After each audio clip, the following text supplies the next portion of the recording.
Ele vai ler, pedir a condenação, vai sair a Magnitsky para o Gonê e para a família. Aí, no dia seguinte, começa o julgamento. Condenou Bolsonaro, Dino, primeira turma. Dino condenou Bolsonaro, sai Magnitsky para o Dino e para a família dele. Zanin condenou Bolsonaro, sai Magnitsky para o Zanin e para a família dele. Moraes, se você quer que de fato eu volte para o Brasil para pedir extradição, né? Eu acho que você quer que eu faça uma delação premiada, é isso? Que eu conte no seu processo, no seu tribunal, no seu gabinete, na sua relatoria, né? O que aconteceu nas eleições de 2022. O que aconteceu no Tribunal Superior Eleitoral, no Gabinete da Assessoria Especial de Enfrentamento à Desinformação, aquelas reuniões que nós tivemos online, as reuniões do seu gabinete, nas idas que eu tive ao STF para fazer um trabalho que o Jefferson não fazia, né? O que você acha? É uma boa ideia, hein? É uma boa ideia fazer uma delação premiada? Porque eu acho que é isso que você quer, né? Olá, pessoal, sejam bem-vindos. O meu nome é Bruno. Se você gosta e apoia o nosso conteúdo, então deixe o seu like e inscreva-se no canal.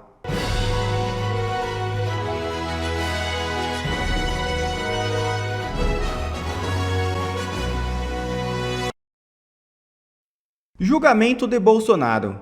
Casa de Ministros receberão varredura. É isso mesmo. Esquema de segurança terá até policiais dormindo na sede da corte. O Supremo Tribunal Federal prevê um esquema especial de segurança para o julgamento do ex-presidente Jair Bolsonaro e de outros 7 réus incluídos no processo sobre a suposta trama de golpe de Estado, marcado para começar em 2 de setembro e com previsão de término no dia 12 do mesmo mês.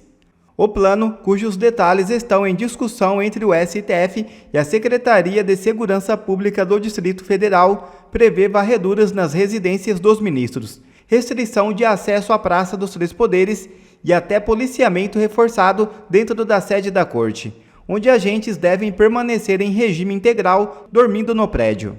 Cerca de 30 policiais de tribunais de todo o país foram requisitados para somar o efetivo da Polícia Judicial do Supremo.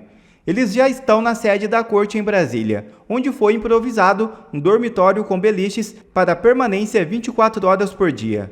O grupo deve atuar pelo menos 2 meses com possibilidade de prorrogação. O STF também avalia a possibilidade de Bolsonaro, atualmente em prisão domiciliar, comparecer pessoalmente a algumas sessões. O ex-presidente manifestou a aliados o interesse em assistir o julgamento de frente para os ministros, o que exigiria reforço adicional de segurança. O julgamento será conduzido pela primeira turma do Supremo, presidida pelo ministro Cristiano Zanin, com sessões nos dias 2, 3, 9, 10 e 12 de setembro. Segundo o jornalista da Globo News, os ministros que votarem pela condenação de Bolsonaro estarão com a sua Magnitsky garantida. Ontem, eu não posso veicular, que é um vídeo da Globo News, eu estou muito tranquilo, porque ontem aquele... acho que é a Guedes, como é que é, de barbinha lá, o Otávio Guedes, fez uma fala, obrigado, Barros, fez uma fala ontem. Primeiro ele começa assim, tem uma boa notícia, a boa notícia é que vão conseguir tirar a taxação de alguns produtos, do café, do cacau, da carne, essa é boa notícia, agora vamos para a má notícia. Eles não escondem mais, né? Vamos para a má notícia. Já tem aqui o calendário do julgamento do presidente Bolsonaro. No dia 2, Paulo Gonê vai ler a acusação, enfim, o pedido da sentença, não sei o que, enfim, juridiquês eu não conheço, Olavo. E aí eu estou sabendo, diz Otávio Guedes, que ele vai ler, pedir a condenação, vai sair a Magnitsky para o Gonê e para a família. Aí no dia seguinte começa o julgamento. Condenou Bolsonaro, Dino, primeira turma. Dino condenou Bolsonaro, sai Magnitsky para o Dino e para a família dele. Zanin condenou Bolsonaro, sai Magnitsky para o Zanin e para a família dele. Quem disse isso foi o Guedes, Otávio Guedes, não sou eu. Ainda, acho que a Sadi fala, isso é verdade? Isso se confirma? E ele diz, tá, eu confirmei isso. Então, veja, Gonê, ele já sabe que está sancionado. Ele já sabe que vai tomar uma Magnitsky na cabeça, ele e a família. Com aquela cara de paisagem dele, aquela que dá susto em árvore, né? É só uma questão de tempo, mas ele já sabe o que vai fazer. Por quê? Se dispor a esse ridículo de atender um pedido do Lindbergh, que provavelmente não tenha sido redigido por ele, por falta de habilidade e condição técnica, eles se entregaram. Nenhuma novidade, Olavo. Por quê? A pergunta fica assim, mas por qual razão, né? Por qual razão essa notícia pode ter um caráter verdadeiro? Porque é um processo injusto. Porque é um processo absolutamente injusto, é uma perseguição política. A direita tá na cara, o exterior vê, todo mundo vê, e tá na cara, não tem o que discutir. A punição, a lei Magnitsky pode vir sobre essas pessoas, se confirmada essa informação, porque o julgamento é injusto, é perseguição política, nossa venezualização. Estamos passando por isso, e os americanos estão vendo, está claro. Amigo ouvinte, só voltando um dedinho ali na questão da prisão do Bolsonaro, você perdoa, Pitoli, mas há um caminho, para Lindbergh Faria, parece que a denúncia dele tinha um caminho pavimentado e pronto. Imagina uma estrada pronta, aquele asfalto novinho, as laterais amarelinhas novas, aqueles refletores. Lindbergh era só fazer o pedido, isso é o sistema. O mesmo sistema que tem a condenação de Bolsonaro pronta. O mesmo sistema que condenou aquele número gigantesco de pessoas que se manifestavam no 8 de janeiro. É essa perseguição. E eu talvez insista ainda mais uma vez. Está na nossa mão, amigo ouvinte, está na nossa mão, a mão da população. Ou nós vamos às ruas, ou nós vamos denunciar, ou nós vamos falar, ou na nossa geração, olha que tragédia, a liberdade no Brasil acaba.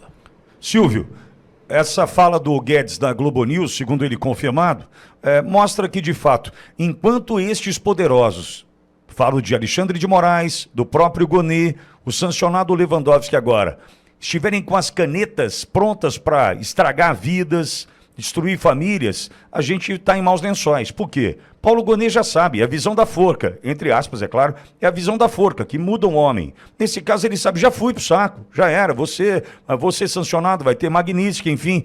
E aí o que acontece? Põe polícia na casa do Bolsonaro, condena a 40 anos, porque a caneta ainda está nas mãos de quem não deveria estar mais se nós estivéssemos num país sério, Silvio. Pois bem, concordo. Acho que eles estão justamente tentando, eu utilizei a expressão humilhar, né? Eles estão tentando ali esfolar, né, ao máximo para... Pitoli, o destino da Magnitsky em relação ao Paulo Gonê e a outros demais, eu diria a maioria dos ministros do Supremo Tribunal Federal, já está traçado, vai acontecer. É questão de quando, porque, evidentemente, ela é uma lei que é aplicada em camadas, é o bolo que vai subindo, né? Quando você vai fazer um bolo, ele vai subindo, ele vai tomando. É uma engrenagem. E o escritório da Embaixada Americana deixou isso muito claro na semana passada, numa publicação, quando eles disseram num comunicado curto: Alexandre de Moraes é uma figura tóxica. Palavras deles, ou seja, isso está vindo do governo americano. Quem se unir a ele, tentar ajudá-lo, ampará-lo de alguma forma, será contaminado com sanções. Isso está escrito, isso foi colocado, isso é um documento oficial. Portanto, esses ministros que hoje seguem com aquela performance de ninguém larga a mão de ninguém, nós vamos ficar aqui fechados em copas, todos nós aqui, aplicando as nossas maldades, condenando pessoas, perseguindo politicamente a direita, eles têm um destino traçado. Eles serão punidos pela lei Magnitsky. Também essa mídia tradicional, uma mídia financiada, né, é uma imprensa financiada pelo governo. E também não é nenhum exagero, nenhuma acusação. Isso foi documentado pelo site Poder 360, que traz, pelo menos uma vez por semestre, a informação de quantos milhões de reais chegam às redações de determinadas emissoras e jornais pelo Brasil. E a Rede Globo é a campeã. Ela recebe mais dinheiro do que todas as outras, praticamente somadas, da SECOM, do governo Lula da Silva, que é um governo PT-STF. Então, a gente repara no sorriso quando vem uma notícia de um lado, a gente vê quando eles fecham o semblante, quando a notícia é para o outro lado, mas no fundo, eles também sabem que sofrerão com tudo isso no futuro. Eles vão sofrer também com tudo isso. Não digo só sanções econômicas, mas eles vão sofrer com a falta da credibilidade, com quem vai morrer agarrado a um consórcio de poder que tem data para acabar. Uma hora isso vai acabar. Uma hora o povo vai escolher o lado correto, vai escolher o lado da luz. E aí eles vão junto. né? Eles apoiaram esse regime. Quem apoia a crueldade é cúmplice. O assunto é Tagliaferro, Wellington Barros? Pois é, Pitoli, a Comissão de Segurança Pública do Senado aprovou ontem um requerimento do senador Magno Malta para ouvir Eduardo Tagliaferro, ex-chefe da Assessoria Especial de Enfrentamento à Desinformação do Tribunal Superior Eleitoral. Ele é acusado de ter participado do vazamento de informações do gabinete do ministro Alexandre de Moraes entre 2022 e 2024. A audiência está marcada para o dia 2 de setembro, o mesmo dia em que começa no Supremo o julgamento do ex-presidente Jair Bolsonaro no processo da suposta tentativa de golpe. Tagliaferro está na Itália e o Itamaraty já solicitou ao governo do país a sua extradição a partir de uma solicitação feita por Alexandre de Moraes. O pedido de convocação cita o relatório Arquivos do 8 de janeiro, por dentro da Força Tarefa Judicial Secreta para Prisões em Massa, assinado pelo jornalista americano Michael Sellenberg e publicado pela organização internacional Civilization Works. Bom, e aí tem um vídeo veiculado ontem, faço questão de divulgar, do Tagliaferro. Tagliaferro, que já passou 2 vezes por aqui, conversou conosco, cheio de dedos em algum momento, enfim. Ontem deu uma rasgada no verbo, hein? Aperta o play, Edson, por gentileza. Moraes, se você quer que de fato eu volte para o Brasil e está pedindo extradição, né? Eu acho que você quer que eu faça uma delação premiada, é isso? Que eu conte no seu processo, no seu tribunal, no seu gabinete, da sua relatoria, né? O que aconteceu nas eleições de 2022. O que aconteceu no Tribunal Superior Eleitoral, no gabinete da Assessoria Especial de Enfrentamento à Desinformação, naquelas reuniões que nós tivemos online, nas reuniões do seu gabinete, nas idas que eu tive ao STF para fazer um trabalho que o Jefferson não fazia, né? Porque é preguiçoso, para revisar processo, né? As conversas minhas com a Cristina, as conversas minhas com a Ayrton, com o capitão Wellington, com a Gisele, né? Que é a nora da Miriam Leitão, com o Fernando Chuí, que você colocou na BIM, olha que interessante, como corregedor da BIM, e entre outras pessoas, né? As quais, por meio dos seus interlocutores, você me colocou. O que você acha? É uma boa ideia, hein? Não é uma boa ideia eu fazer uma delação premiada? Que eu acho que é isso que você quer, né? Como você é um juiz imparcial, como você é um juiz justo, né? E jamais se envolveria psicologicamente com os fatos, eu acredito que você então quer que eu faça uma delação premiada, que eu conte tudo que aconteceu, que assim haverá uma sentença justa e correta. O que você acha? Vamos lá? Azedou, Olavo. Deu aquela azedada. A coisa pegou? Pegou. Não parece? Vou contar tudo o que eu sei. Perdão, posso? Vamos lá. Hashtag fala Tagliaferro, caramba! Né? Ele tem... não critico o Tagliaferro porque tem contado aos poucos. Tagliaferro é um poço de informações, e trazer essas informações à tona é uma necessidade. Essa fala que ele coloca agora, porque como bem falou o Pitoli, estava cheio de dedos, parece que agora, com a questão da extradição, resolveu falar. Então tudo aquilo que nós ficávamos perscrutando, imaginando, elucubrando, está aí nesse vídeo. Nós ficávamos pensando, o que esse cara tem? O que, papa? Tá aí. Agora, o que chama atenção, amigo Pitoli, amigo Silvio, por que o Goneja não articula uma delação premiada de Tagliaferro? Se Gonê é tão rápido para tomar medidas, por exemplo, lá conversamos do Lindbergh, né? Por quê? Por qual? Porque talvez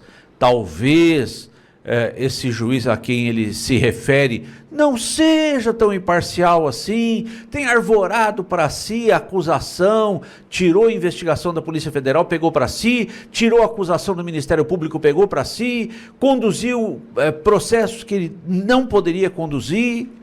Será que existe muita prova nesse sentido? Uma coisa boa, amigo ouvinte, dá um alento no coração da gente, parece que a verdade virá à tona.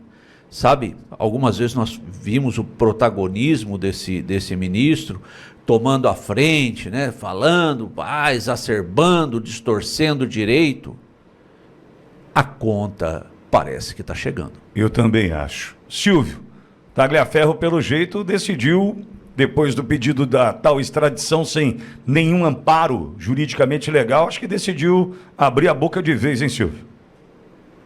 É verdade. E veja, Pitoli, em relação ao Paulo Gonet, a Procuradoria-Geral da República, o gabinete do ministro Alexandre de Moraes, ninguém esconde mais. Ali é uma perseguição, um direcionamento das ações, ninguém esconde. Então, eles não vão, por exemplo, chamar o Tagliaferro perito para fazer uma delação premiada e vai constar em papel aquilo que eles não querem que conste em papel.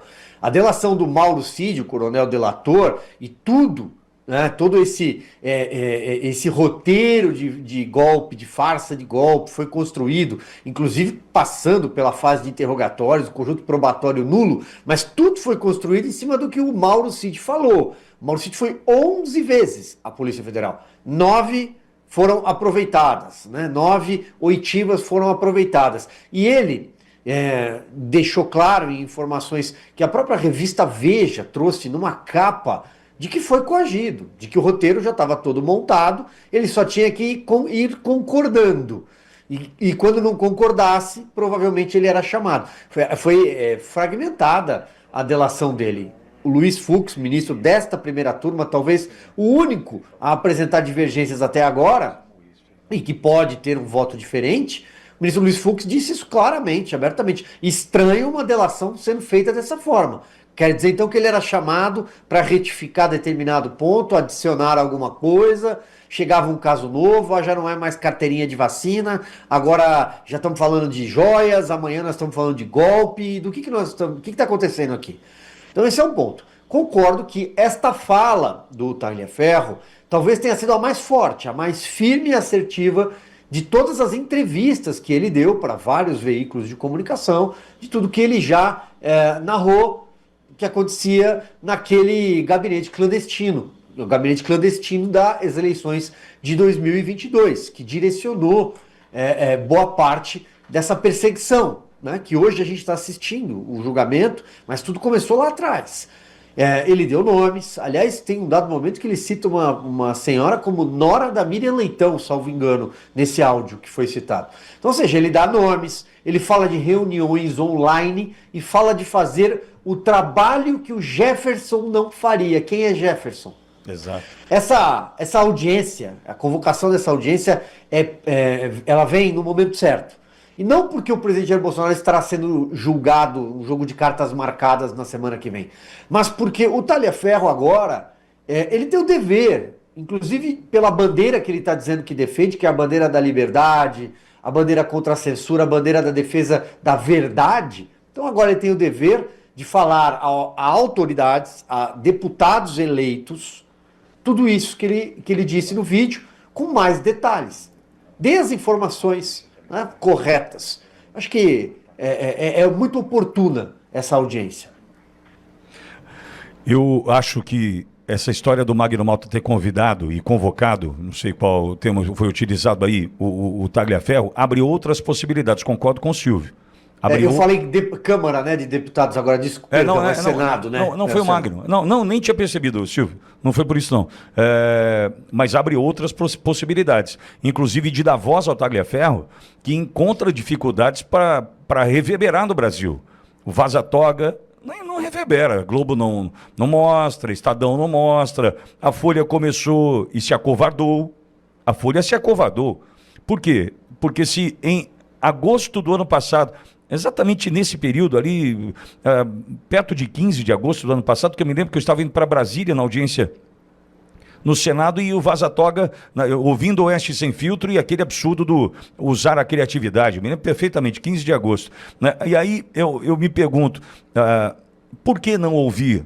Por que não publicar o resto? A Folha se acovarda. E sobrou para quem? Sobrou para Ouro Verde, para Oeste, né? Para pouquíssimos que estão dispostos a ouvir o Tagliaferro. Por quê? Pelo medo do Moraes. É isso que está configurado o medo do Moraes.